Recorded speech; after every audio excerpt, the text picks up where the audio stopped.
हाय दोस्तों। ये मूवी एक सच्ची घटना पे आधारित है जिसे ऋषभ शेट्टी ने निर्देशित किया है। ये घटना एक देव की है जो जो गांव वालों की मदद करता था, जिसके बदले में गांव वाले उसकी पूजा करते थे। और जब गांव में कुछ भी विपत्ति आती थी तो वो देव उनकी मदद करता था। वो वो गांव जिस राज्य में आता था, उस राज्य का एक राजा था जिसके पास सारे समृद्धि थी, सारे ऐशो आराम थे, लेकिन उसके पास शांति नहीं थी। तो साथ शांति के खोज में दर दर भटकता था।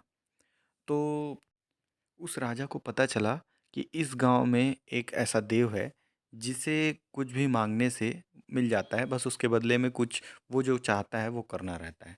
तो राजा ये जानकर उस गांव में जाता है और उस गांव में गांव के लोगों से बात करता है। बोलता है कि आपके देव अगर मेरी मदद करेंगे तो आप जो बोलेंगे वो मैं करूँगा। उसी समय गांव के एक व्यक्ति के अंदर वो देव आ जाता है और बोलता है कि मेरी आवाज़ जहाँ तक जाएगी, मैं चिल्लाऊंगा, वहाँ तक की ज़मीन आपको उसको गांव वालों को देनी होगी। तो राजा ये सुनकर मान लेता है कि हाँ, मैं ये बात मानता हूँ, बस मुझे शांति चाहिए और समृद्धि चाहिए, घर में मेरे सब शांत रहें, शांति हो। फिर वो देव जिस आदमी के अंदर रहता है वो आदमी ज़ोर से चिल्लाता है और जहाँ तक की आवाज़ पूरे गांव में जाती है वहाँ तक की ज़मीन वो राजा उस गांव वालों को दे देता है। फिर बहुत समय बीतता है। वो राजा तो ख़त्म हो जाता है। फिर उसके मरने के लगभग 200 साल बाद उसकी जो पीढ़ी है वो ये बात नहीं मानती है कि नहीं, हम उस ज़मीन को उसको उन गांव वालों को नहीं देंगे। तो गांव का देव बार बार आके उनको सचेत करता है। बोलता है कि अगर तुम ये ज़मीन लोगे तो वो उसे ज़िंदा नहीं छोड़ेगा।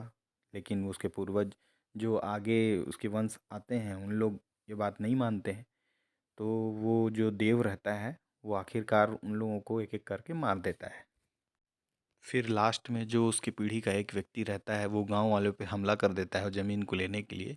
फिर वो देव गांव के किसी एक व्यक्ति के अंदर आता है और पूरे गांव वाले और उसके वंश के लोगों के बीच में बहुत घमासान युद्ध होता है, जिसमें वो देव उसके लास्ट वंशज को भी मार देता है। तो इस तरह ये मूवी ख़त्म होती है। इस तरह का निर्देशन ऋषभ शेट्टी ने किया है जो बहुत ही अच्छा है। आप ये मूवी ज़रूर देखें पूरी और लाइक या सब्सक्राइब कीजिए।